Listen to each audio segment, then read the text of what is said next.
Welcome back to the Sports Source. This segment brought to you by Scramble Jakes. Whether it's a holiday party or just a private event, any time of year, let Scramble Jakes host it. Big, comfortable spot, West Knoxville location, stone fireplace. It's just feels like a great big living room at a lodge. Just terrific.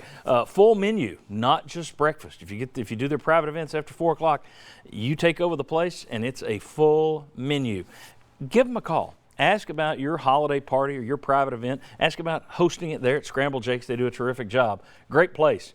Check them out, Scramble Jakes, and call them about your private event or holiday event this week. Okay, the Vols beat Florida A&M by 29 this week. They got a lot of minutes for their newcomers. That was a good thing. Let's talk about some of the new guys and get everybody's take on them. Let's go ahead and take a look at some of these guys. I'll just leave this up here. You're four newcomers, and you got their minutes per game, points per game, rebounds per game, and assists per game. We'll leave that up just for a second, but I'll start with Mike and Jimmy. Your thoughts on Josiah Jordan-James, the 5-star. Hasn't lived up to what most people expect from a 5-star, but your thoughts on how he has started out. I really like his game. I like the way he carries himself. He doesn't look like a 5-star scorer, that's for sure. But I like everything else about his game, and I feel like his scoring will increase. I don't know that he's going to lead the SEC in scoring at any point in his career, but I still like him. When we interviewed his high school coach a while back, the coach said the one concern he's going to have. He said he's a Swiss Army knife. He can play all positions, but the one thing he's got a problem with, he's not a real good shooter. And when I heard that, I thought, okay, this guy's not going to be a big scorer. He can score, but it's not going to be from shooting threes. So I'm a little surprised, though, that he hadn't scored more, and I'm a little surprised he's rebounded as well as he has, leading the team in rebounding. So I thought he would score more and rebound less. Mark, when you see 5-star, I think a lot of people see that and they think, oh, he's going to score 25 points a game, one and done. It's all we're going to have him for, but it's going to be a great run.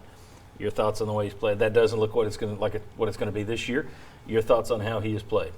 I think shooting obviously is a concern. Rebounding's been great, but for me, the more I've watched him, I think he's going to grow into a player. And I say this with the caveat, the standpoint he missed a lot of practice, and that's why I think his feel is off. Even passes within their offense that aren't turned over, I feel like they're just a little late. It's just he's not adapted to the speed or the length.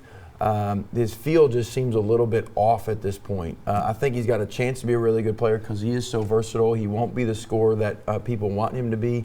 But to me, it's more of just even within the offense, it's not running as smoothly because I think he's a little late on passes and just his feel for the game. All right, let's go back to the graphic if we could. I don't know if I'm throwing my director here a little bit.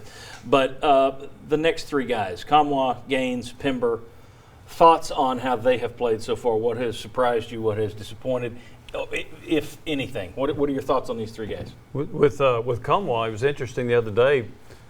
You had Rick Barnes saying that he thought that I asked him who could be the number 2 scorer inside besides Fulkerson, and he said Kamwa. He said he's as talented as any player we got. That surprised me. And then he comes out and has an 11-point, 13-rebound game. He is a guy that I think will emerge and continue to be a really good player. The other two, Gaines and Pember, I actually thought both would redshirt.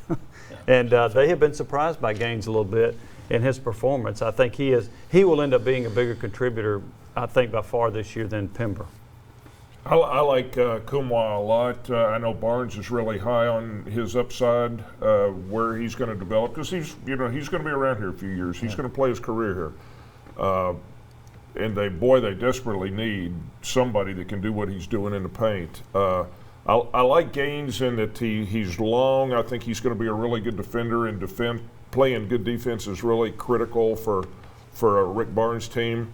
Pember, he's going to have to grow into it, I think. Freshman piece. Yeah. I think of Gaines as Jordan McRae, but yet having a Konzo or Barnes-like coach for 4 years, of what that's going to do. And fast forward, Jordan McRae learned how to use his length, learned how to become a better defender, learned how to drive it through contact once Konzo was there as a tougher coach and help him grow. I think that will be Gaines. He's got to learn how to get physical. He's never going to be a guy that puts on muscle, right? Kevin Durant wasn't that. But he learned how to play with his length and play with more toughness. and learn how to use his length on the defensive end, I think Gaines is going to become a really good player by the time he's done playing here. Thoughts on Kamwa? I do think I wouldn't be surprised if he's the guy of this current roster that gets drafted the highest by the time he's done with his playing career. I think he's a guy that is better than Grant Williams the day that he got on the campus. Versatile player that's going to continue to rebound, but also can score at different levels. It's a big statement considering one of those guys came in as the all-hyped 5-star. And I'm always leery of those guys. If you're at Kentucky where there's all 5 of them just come in at once, I almost think that gives you a better opportunity to come in and just play pickup ball and really show your stuff, as opposed to here's a 5-star coming into Tennessee where you've got all these other pieces that are already in place. I got to learn what is my role with these guys, as opposed to Calipari saying, go get it, and letting them all kind of mesh at once. One guy's kind of behind in terms of his growth pattern. So it's not that I'm disappointed in James. I'm just I think sometimes we overshoot the mark on expecting 5 stars to come in and just be one and done. I mean, Tobias Harris was. James strikes me as being willing to acquiesce instead of taking over right now. Yes. And maybe that has to do with him being out for about a month with a hip injury. I do think you'll see him get better, but again, I don't see him being a big scorer. Yeah, and that's not necessarily a bad thing. No. I mean, to say a guy's a 5-star coming in and he's a team player, there are worse things in this world. All right, very good. When we come back, we're going to talk more about Tennessee's basketball team. They're off to a good start. Did we underestimate them this offseason? Come on back, we'll discuss.